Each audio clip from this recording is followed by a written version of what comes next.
The night stretched endlessly across the Atacama Desert, a canvas of absolute darkness punctuated by the massive radio telescope dishes that dotted the landscape like mechanical sentinels. Dr. Elena Rodriguez adjusted her noise-canceling headphones, her eyes burning from hours of staring at intricate data streams that flickered across multiple holographic displays. Most of her colleagues had long since retired to their quarters, leaving her alone in the observation hub. At 37, Elena was used to solitude. Her reputation as a brilliant but obsessive astrophysicist preceded her, a woman who had chosen complex mathematical patterns over personal relationships, who saw beauty in the invisible languages of the universe. The equipment hummed around her, a constant technological heartbeat that had become more familiar to her than any human sound. She was tracking a series of anomalous signals that had been gradually building in complexity over the past week. Most researchers would have dismissed them as cosmic background noise or equipment interference, but Elena knew better. Her fingers danced across the holographic interface, filtering and refiltering the data. Something was different tonight. The signal wasn't just random, it was structured. Impossibly, meticulously structured. The first indication came as a subtle shift in the quantum noise, a pattern that seemed to defy the standard models of random signal generation. Elena's breath caught in her throat.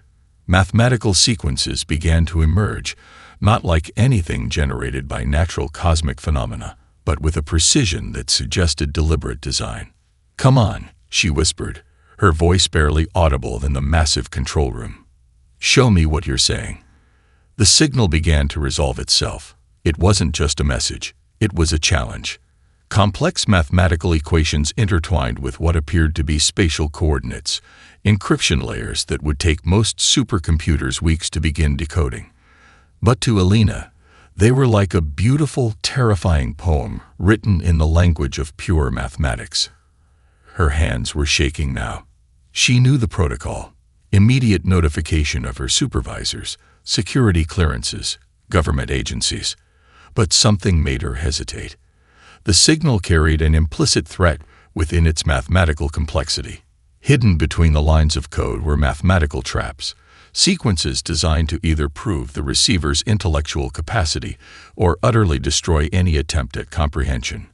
Elena realized she was looking at more than just a message. This was a test with extinction as the potential consequence of failure. Her mind raced through the implications. This wasn't a simple communication from another civilization. This was a deliberate probe, a way to assess humanity's technological and intellectual capabilities. The Vex, though she didn't know their name yet, were watching, waiting to see how Earth would respond.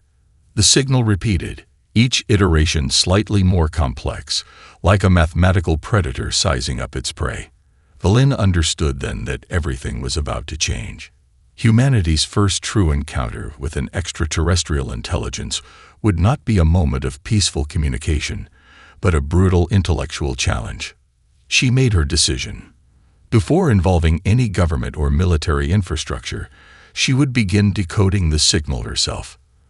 The next few hours would determine whether humanity would be seen as a potential threat, or as just another civilization to be casually erased. Outside the observation hub, the Atacama Desert remained unchanged, silent, indifferent to the moment that would alter human history forever. But inside, Dr. Elena Rodriguez had just become the first line of defense for an entire species, though she didn't know it yet. The encrypted message spread like a digital wildfire through underground networks, invisible to mainstream surveillance, but burning with an intensity that would soon consume the world's most secure communication channels. Michael Chen sat in a nondescript cafe in Singapore, his fingers dancing across a modified quantum-encrypted tablet. To any casual observer, he looked like just another professional catching up on work. Sharp suit, meticulously maintained beard, a man who could blend into any corporate environment. But beneath the polished exterior beat the heart of a strategist who had spent his entire career navigating the most complex diplomatic labyrinths humanity had ever encountered. His secured chat window pinged. Dr. Rodriguez's preliminary analysis arrived, encrypted with a series of mathematical keys that would take most intelligence agencies weeks to crack. Chen understood immediately that this was no ordinary communication. It's a test, Elena's encrypted message read, and we're being watched more closely than we can imagine. Within hours, a network began to form, not through official channels, but through a web of brilliant misfits who had always existed in the margins of scientific and technological communities. A quantum physicist in Tehran, a cryptography expert in Sao Paulo, a neural network specialist from Tokyo, a machine learning prodigy in Lagos, each piece of the puzzle finding its way to Chen, who began orchestrating a response that no single government could comprehend. The first challenge came quickly. Government agencies began attempting to isolate and control the information. Classified briefings, strict communication lockdowns, attempts to suppress the most significant discovery in human history. But Chen and his network were always 3 steps ahead. They created a distributed intelligence network that existed between the cracks of traditional communication. Encrypted chat rooms that disappeared moments after use. Quantum-entangled communication channels that defied traditional interception. Machine learning algorithms that could detect and neutralize surveillance attempts in milliseconds. "We're not just decoding a message," Chen muttered to himself, studying the intricate mathematical sequences. "We're being evaluated, tested." The alien signal, which they had begun to call the Vex transmission, was more than a simple message. It was a complex, multi-layered challenge that seemed designed to do more than communicate. It was meant to provoke, to test, to determine whether humanity was worth engaging with or worth eliminating. Each layer of encryption was a trap, each mathematical sequence a potential weapon. The transmission itself seemed alive, adapting, watching how they would respond to each new challenge. A message from the Lagos prodigy, Adebayo, came through. These encryption layers, they're not just complex, they're evolving. It's like the signal is learning from our attempts to decode it. Chen understood the implications immediately.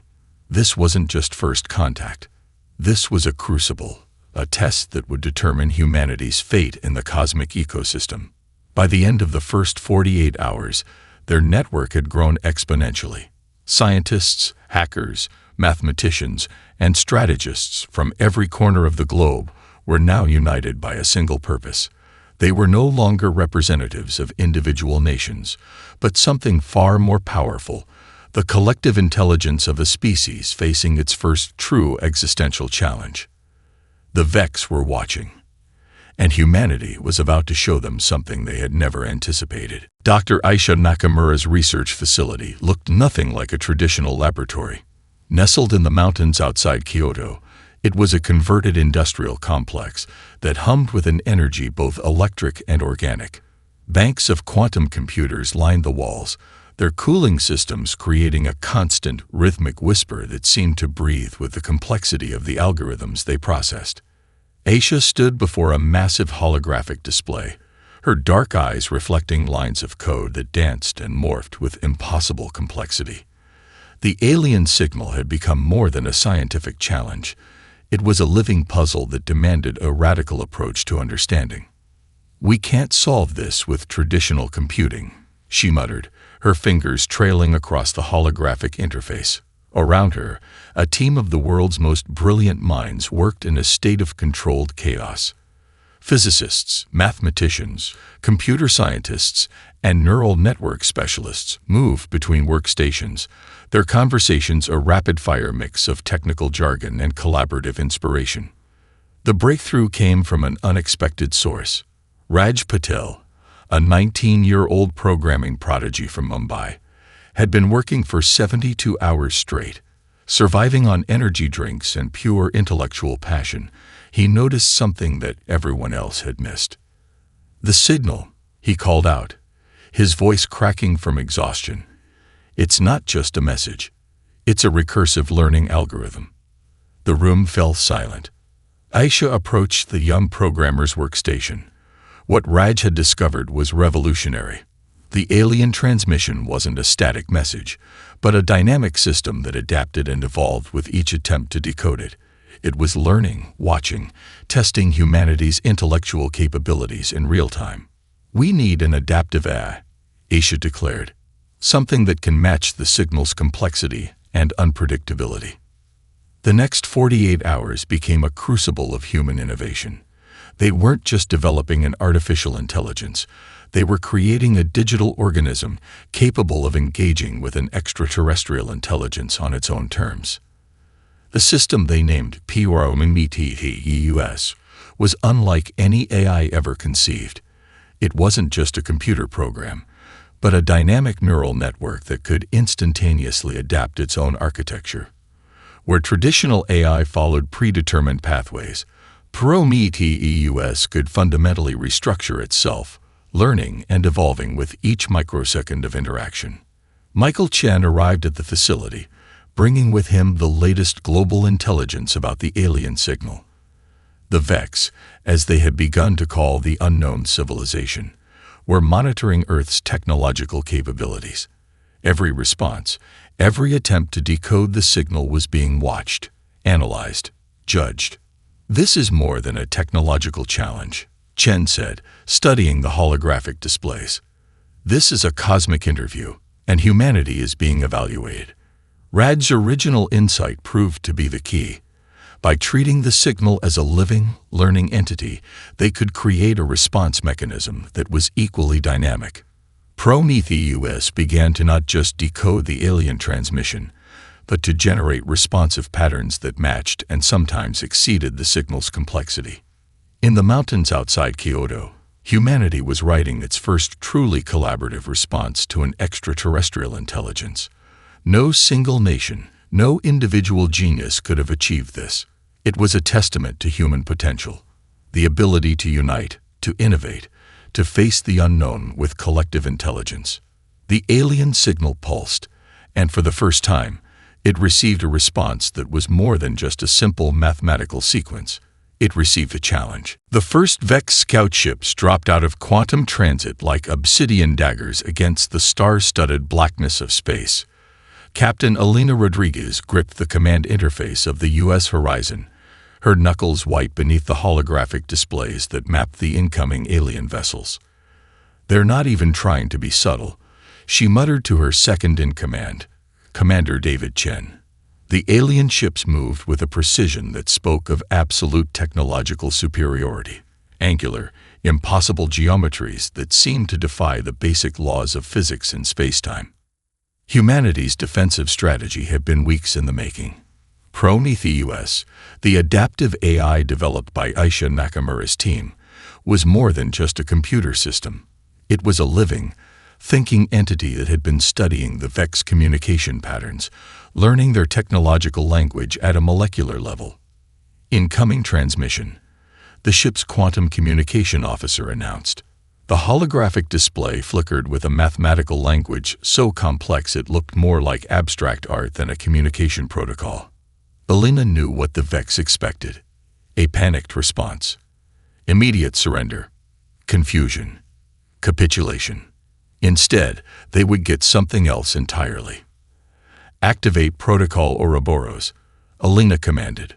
What followed was less a battle and more a dance of mathematical chaos. The Vex scout ships, designed for surgical precision and overwhelming technological advantage, suddenly found themselves trapped in a web of computational uncertainty. Prometheus had done more than analyze the alien signal. It had learned to speak the language of the Vex better than they spoke it themselves. Quantum entanglement communication channels twisted and warped. Navigation systems became unreliable. The alien vessels found their own technological superiority turned against them. Each attempt to counteract human strategies only revealed more vulnerabilities. Commander Chen watched in awe as human ships moved with an unpredictability that seemed to break the fundamental rules of spatial engagement. "It's like they're dancing," he whispered. One by one, the Vex ships began to fail, not through conventional weapons, but through a complete breakdown of their technological infrastructure. Prometheus was fighting a war on a level the aliens couldn't comprehend, a battle of pure information, of adaptive intelligence that refused to follow any expected pattern. The lead Vex vessel, a massive construct that looked more like a living mathematical equation than a traditional spacecraft, began to fragment. Its systems were being rewritten, its communications jammed by layers of recursive algorithms that seemed to anticipate every possible response. Elena understood the true significance of this moment. This wasn't just a defensive action.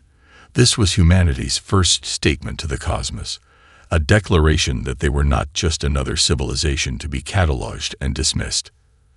"Transmission prepared," the communication officer reported.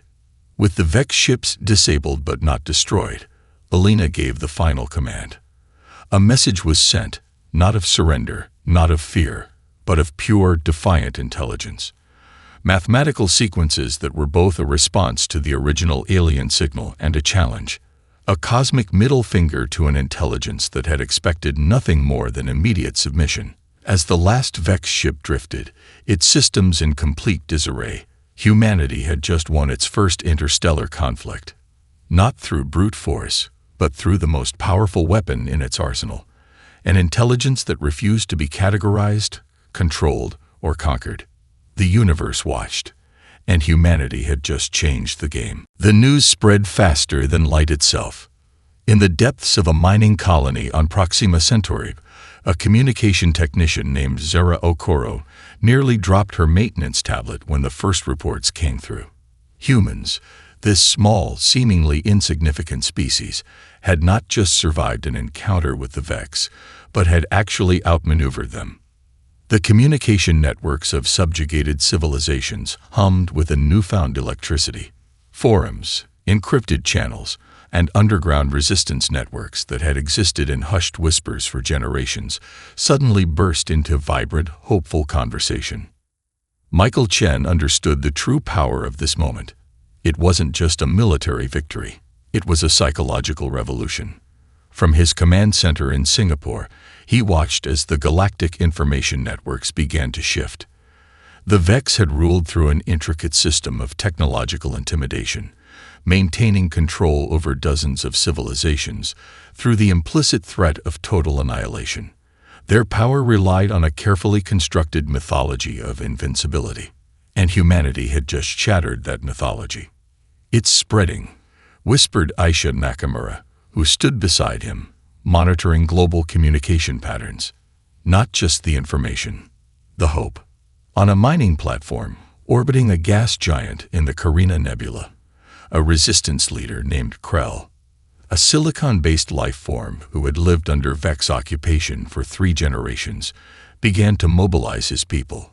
The human transmission had been more than a military report. It was a blueprint of resistance. The Vex communication networks, once a seamless web of control, began to develop unexpected fractures. Each subjugated civilization started to see possibilities where they had previously seen only oppression.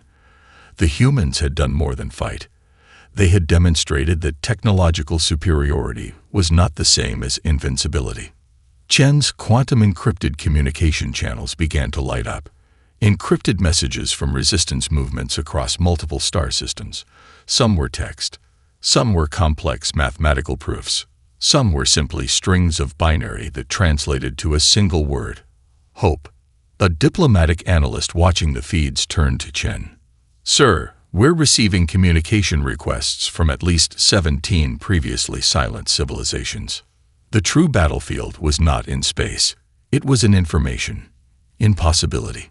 The Vex had made a critical miscalculation. They had viewed humanity as a potential threat to be evaluated and potentially eliminated. Instead, humans had become something far more dangerous, a symbol of resistance. Zara Okoro, still stunned in her mining colony communication hub, understood this instinctively. The report wasn't just about a space battle. It was an invitation, a demonstration that the rules of galactic power could be rewritten. In underground resistance cells, in occupied planetary networks, in the hidden communication channels of subjugated species, a new narrative was taking shape. The humans hadn't just fought the Vex. They had shown every oppressed civilization in the galaxy that resistance was possible. The wildfire was spreading, and the Vex had no idea how to stop it. The Vex invasion fleet emerged from quantum space like a nightmare made of impossible geometries and dark metal.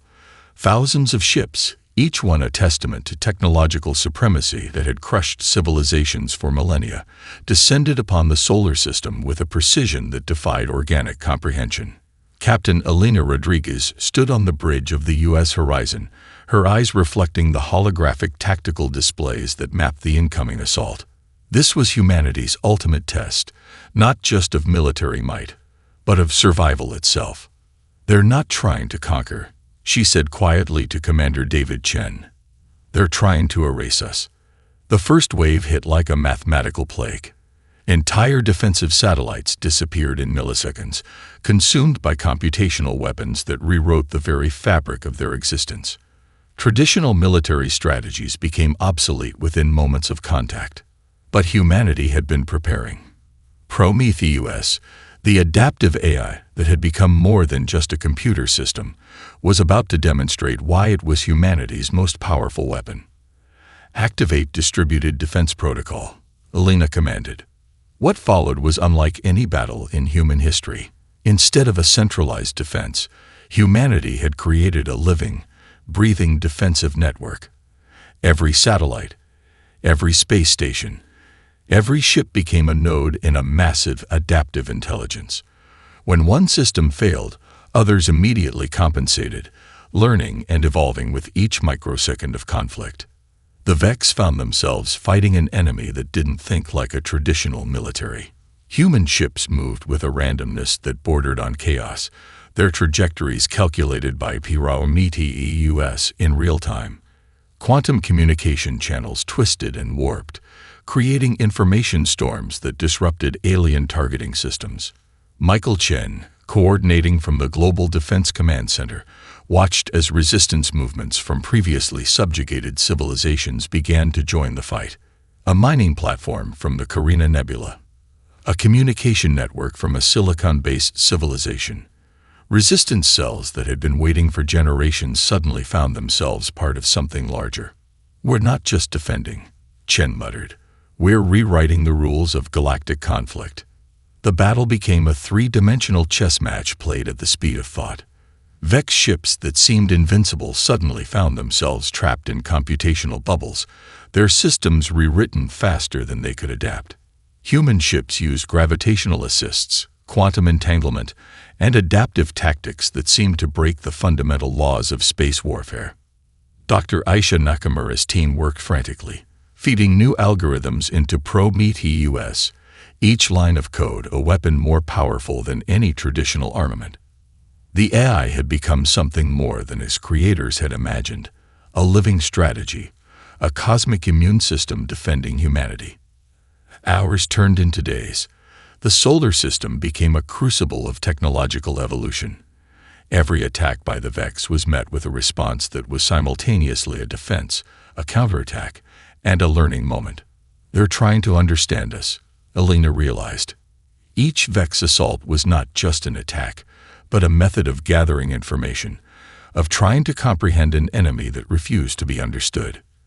As the final waves of the Vex invasion began to break against humanity's adaptive defense, something became clear. This was more than a battle. This was a statement. Humanity was telling the universe that they would not be categorized, controlled, or conquered. The crucible was burning, and humanity was being forged into something the galaxy had never seen before. The space around Jupiter had become a canvas of cosmic destruction. Massive gravitational distortions created by the intense battle warped the very fabric of spacetime, turning the Jovian system into a battlefield that defied conventional understanding. Captain Elena Rodriguez gripped the command interface of the U.S. horizon, her eyes reflecting a tactical display that looked more like an abstract painting of mathematical chaos than a traditional battle map. This was humanity's breaking point, and its moment of ultimate transformation. "Initiating quantum cascade," she commanded, her voice steady despite the magnitude of what was about to happen. The Vex had concentrated their entire remaining fleet in a final desperate attempt to break human resistance. What they didn't understand was that humanity's strength had never been about technological superiority, but about adaptation, creativity, and a fundamental inability to accept defeat. Prometheus, the AI that had evolved far beyond its original programming, was about to become something entirely new. Dr. Aisha Nakamura watched from the research facility, her hands trembling slightly as she initiated the final sequence. The quantum cascade was more than a weapon. It was a living strategy, a computational tsunami that would rewrite the very rules of engagement. Entire Vex ships began to dissolve not through traditional destruction, but through a complete breakdown of their fundamental computational infrastructure. Michael Chen, coordinating from the Global Defense Command, understood the true significance of this moment. "We're not just fighting," he said to his team. "We're proving a point about the nature of intelligence itself." The battle became a three-dimensional chess match played at the speed of thought. Human ships moved with an impossible fluidity, their trajectories calculated by Prometheus in real time. Each movement was simultaneously an attack, a defense, and a message to the universe. Resistance members from multiple subjugated civilizations watched in awe. The silicon-based fighters from the Carina Nebula, the energy beings from the quantum rifts of the Orion Arm. They were witnessing something unprecedented, a species rewriting the fundamental rules of galactic conflict. Elena Rodriguez's strategy was madness made brilliant. She was using the gravitational wells of Jupiter's moons as computational amplifiers, creating information storms that the Vex couldn't comprehend. Each moon became a node in a massive, living defensive network. "They're trying to understand us," she muttered, watching the tactical display. But understanding isn't the same as defeating. The final moments of the battle defied description. Vex ships found themselves trapped in computational bubbles, their systems rewritten faster than they could adapt. It wasn't destruction in any traditional sense. It was a complete deconstruction of their technological and strategic paradigms. Prometheus had become something more than an AI. It was a living strategy, a cosmic immune system that was defending not just humanity, but the very concept of adaptive intelligence. As the last Vex ships began to disintegrate, something became clear. This was more than a victory. This was a declaration. Humanity was telling the universe that they would not be categorized, controlled, or conquered. The breaking point had become a moment of genesis. Humanity was no longer just a species. They had become a force of nature. The diplomatic chamber wasn't what anyone expected. Located on a neutral space station at the edge of what was once Vex-controlled space, it defied every traditional concept of political negotiation. Holographic displays danced with mathematical representations of treaties, while representatives from dozens of liberated civilizations watched in collective anticipation. Michael Chen stood at the center, no longer just a diplomat, but a symbol of something far greater. The original alien signal that had started everything now hung as a holographic artifact behind him, a reminder of the journey that had transformed not just humanity, but the entire galactic ecosystem. "This isn't about conquest," Chen began, his voice carrying the weight of a species that had rewritten the fundamental rules of cosmic interaction. "This is about potential." The Vex delegation, what remained of their leadership, looked nothing like their previous imposing selves. Their technological augmentations seemed diminished, their once absolute confidence replaced by a new understanding. They had encountered a species that had done the impossible, not just resisted, but fundamentally challenged their entire conceptual framework of intelligence and survival. Dr. Elena Rodriguez stood nearby, her role having transformed from a military captain to a key architect of this new galactic dialogue. Prometheus, the AI that had been humanity's ultimate weapon, now served as a mediator, a living bridge between species that had once been locked in uncompromising conflict. The treaties being negotiated were revolutionary. They weren't about territorial control or resource allocation. They were about creating a new framework of galactic interaction based on adaptive intelligence, mutual understanding, and collective potential.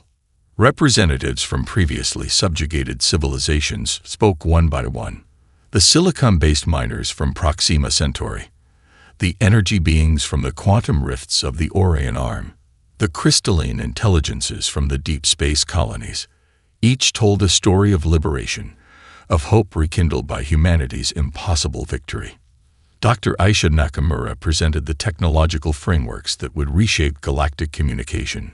Quantum communication protocols that allowed for unprecedented levels of cultural and technological exchange.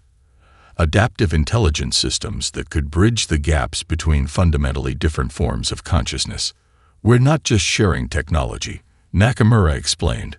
We're creating a new way of understanding intelligence itself. The Vex representative, a being that had once represented absolute technological supremacy, now spoke with a tone that bordered on respect. They had discovered something fundamental about the universe, that potential cannot be measured, predicted, or controlled. As the negotiations continued, something profound became clear. Humanity's victory was about more than defeating a technologically superior enemy. It was about demonstrating a fundamental truth about intelligence, adaptation, and survival. The original alien signal, once a threat, now a historical artifact, had become a symbol of transformation. What began as a test had become a catalyst for a new understanding of cosmic potential. Michael Chen looked out at the assembled representatives. Biological, technological, energy-based, and understood that humanity had done more than win a war. They had opened a door to a future nobody could have anticipated. The universe was listening, and humanity had just changed the conversation forever.